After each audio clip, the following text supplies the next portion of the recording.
Let me start off with an announcement on Cyprus. And I can tell you that following the informal meeting on Cyprus in a broader format that was held in Geneva earlier this year on the 17th and 18th of March, the Secretary General will convene in New York at UN headquarters on the 16th and 17th of July, the Greek Cypriot and Turkish Cypriot leaders, as well as representatives of the guarantor powers of Greece, the United Kingdom, and Turkey, for another informal meeting on Cyprus. The meeting will provide an opportunity to continue the dialogue and exchange views on the progress made since the meeting in March. And that we will share that with you as a note. Turning to the increasingly dire situation in Gaza, our colleagues at the Office of the Coordination of Humanitarian Affairs tell us that overnight, Israeli authorities issued a new displacement order for 2 neighborhoods in Khan Yunis following reported Palestinian rocket fire. Up to 80,000 people were estimated to be living in these neighborhoods. Approximately 85% of Gaza's territory is currently either under displacement orders or located within military zones, which is severely hampering people's access to essential humanitarian support and the ability of aid workers to reach those in need. Our colleagues on the ground tell us that who are working on water, on sanitation and hygiene issues, also tell us that Al-Satar, which is a key water reservoir, has become inaccessible as a result of the order. The facility serves as the main water distribution hub for Khan Yunis and a critical supply point for water coming through the Israeli pipeline in the area. Any damage to the reservoir could lead to a collapse of the city's main distribution water system, with very grave humanitarian consequences.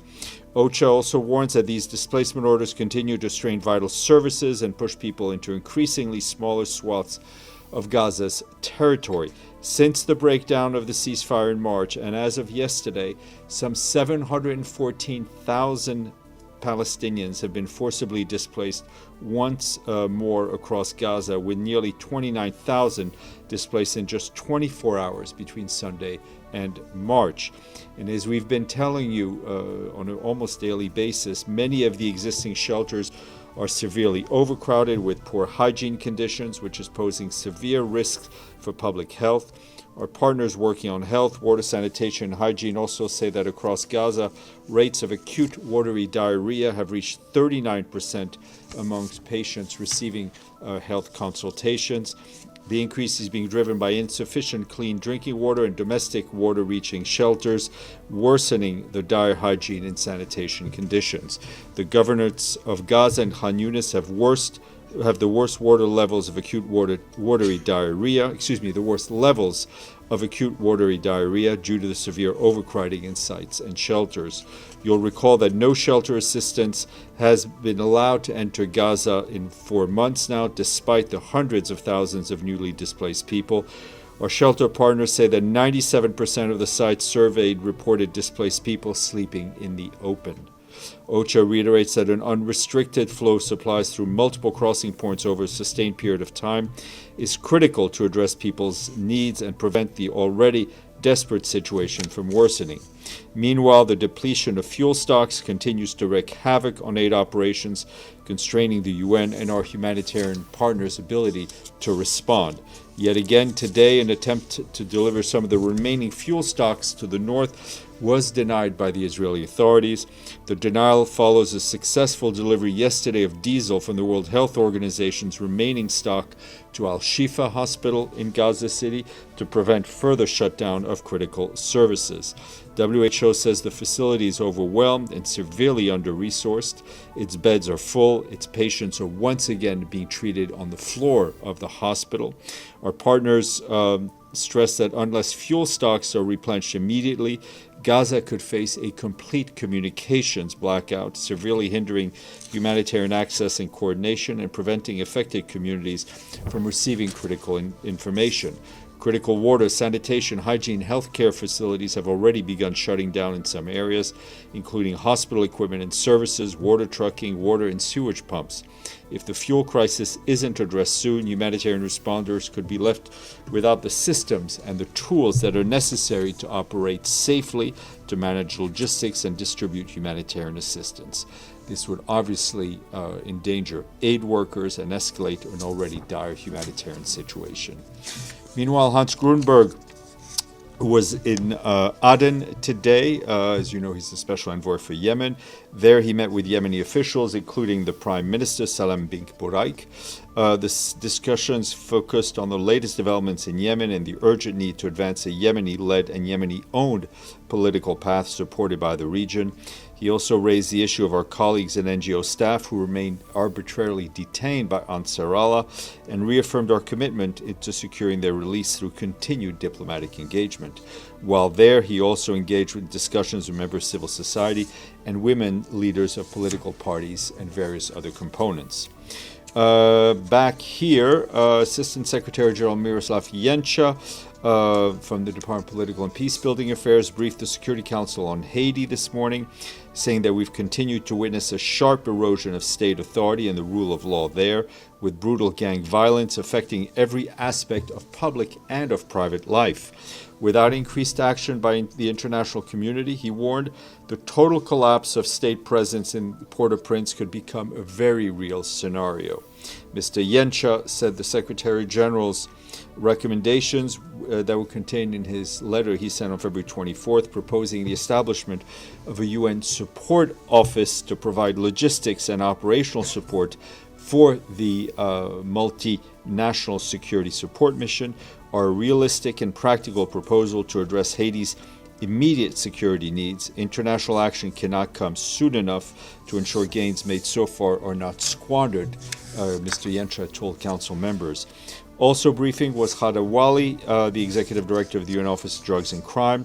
She told council members that organized criminal groups have gained near total control of the capital, with an estimated 90% of Port-au-Prince under their grip, while they continue expanding across strategic routes and border regions.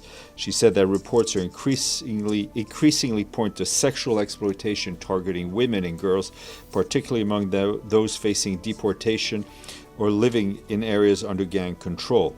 She added that even more disturbing are the new allegations of trafficking in persons for the purpose of organ removal.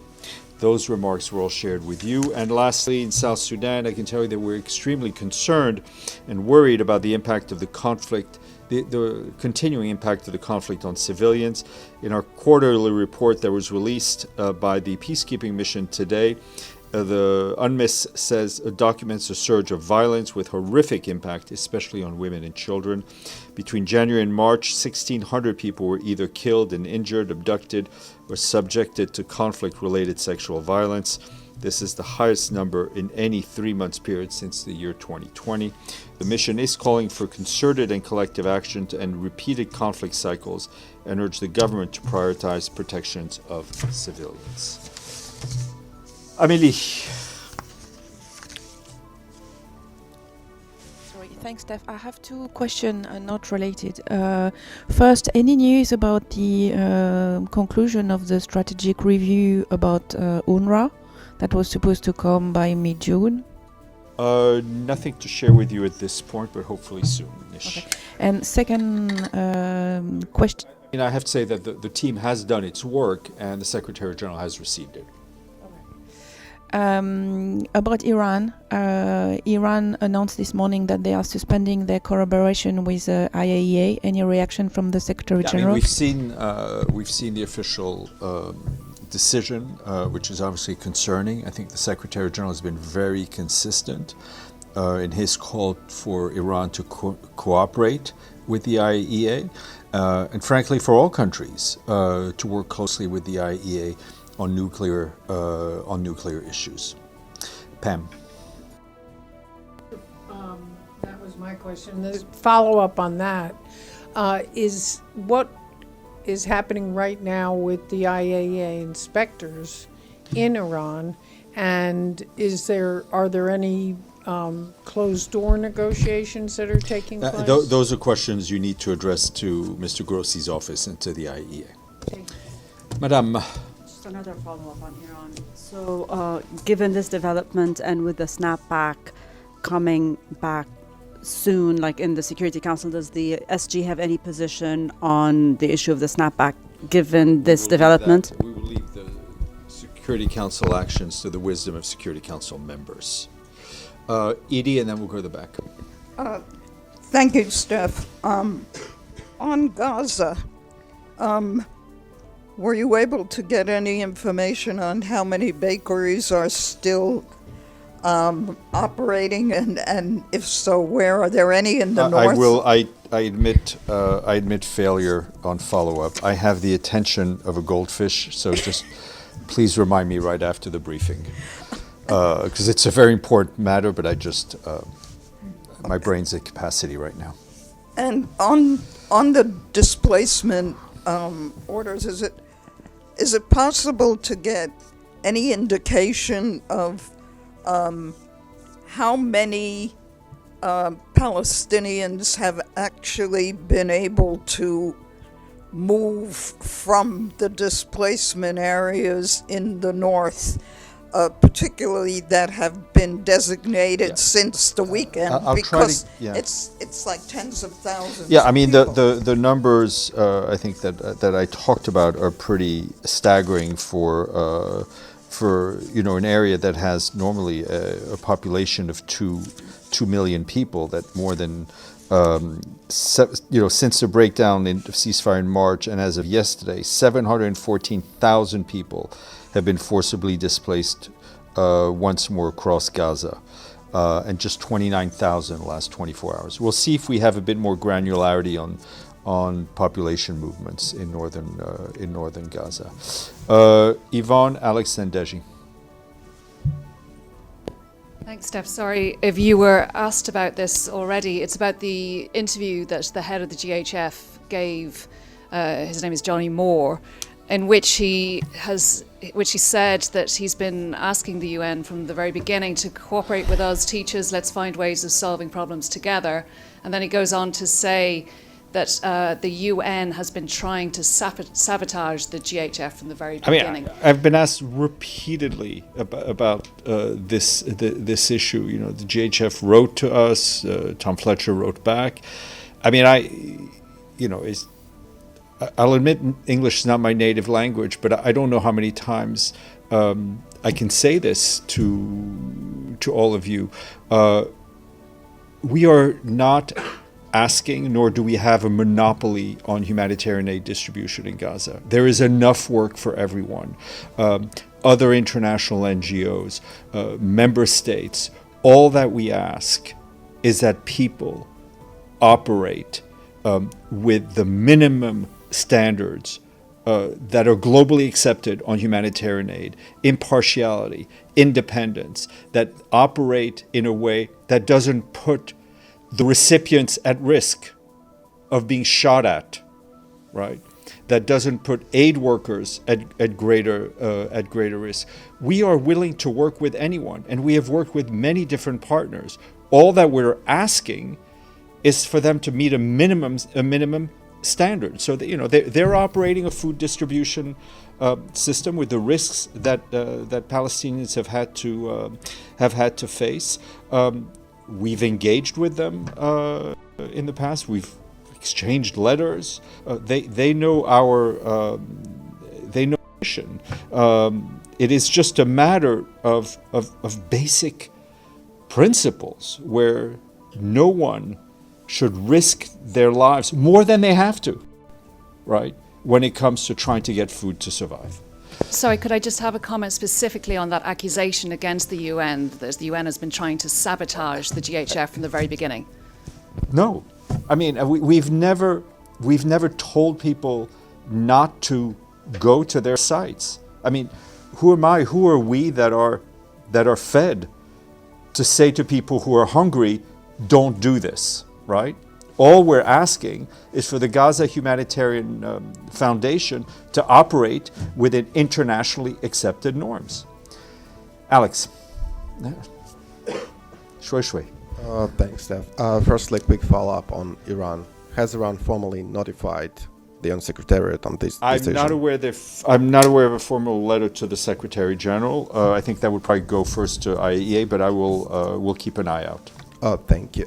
Secondly, on the question I asked you yesterday on the memorandum between Russia and the UN, maybe you have an I will update? give you, sadly, the same answer I gave Edie. Which also, is, I have to, literally, you tell me something and I walk off the podium and I forget. But I sure. will, One more I on will. the same topic as Russian Deputy Foreign Minister Mr. Vershinin said today that Moscow and the UN will hold the final round of consultations in Geneva on the 11th of July. I'll check with our friends in Ms. Greenspan's Thank you. office. Thank you. Deji. Yes, also on Gaza. For the past few days, when you're mentioning the humanitarian delivery, you mentioned, I think, mostly on fuel. But what about other things? Do they...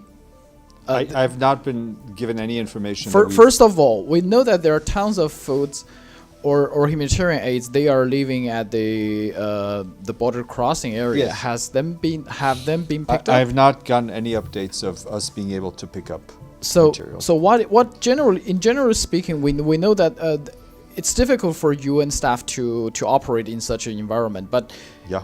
to what extent do you still have the capacity to operate there, or Well, I mean, you've we already have. Let me put it this way: we have the potential to operate. Right. We are not limiting our own capacity. There are constraints imposed on us that are limiting our capacity, but we have the potential to operate at a much higher volume. But what I haven't finished. Sorry. Which means the food delivery and everything. Actually, now it's more. How to say that? It's really based on the Gaza Humanitarian Fund rather than UN operation now. Well, for those people to get food. We don't have direct data from the GHF. I mean, they're putting out statements, so we'll let you look at those and analyze those. I'm reading as many updates as I can every day. I'm really not talking about our success in delivering food because of the constraints put on us. One more thing is, yesterday President Trump announced a possible ceasefire deal. We know that for the past few times, when there's a ceasefire, you have a very huge volume of humanitarian aids get into Gaza. What about this time? Do you have any talk with... There's stuff at the border. There's stuff in the pipeline. I mean, we've seen the reports about a potential ceasefire. I mean, we very much hope that the work of the mediators, of the U.S., of Qatar, and Egypt will be successful, and that all the parties involved will find the political courage to stop the fighting. But you have the plan now. We have the plan. We have the know-how. We just need the green light. Okay. Abdelhamid. Thank you. I apologize if I missed some of your briefing, but did you mention that the director of the Indonesian hospital, Marwan As-Sultan, was assassinated, was killed with his family all together today? I have not seen that report. Okay. My second question, on the peace agreement between Rwanda and DRC, what role the UN played in reaching that agreement? We've been supportive of these efforts. They also inscribed themselves in a broader effort to find peace in the Eastern DRC. We were not involved in the direct negotiations in Washington.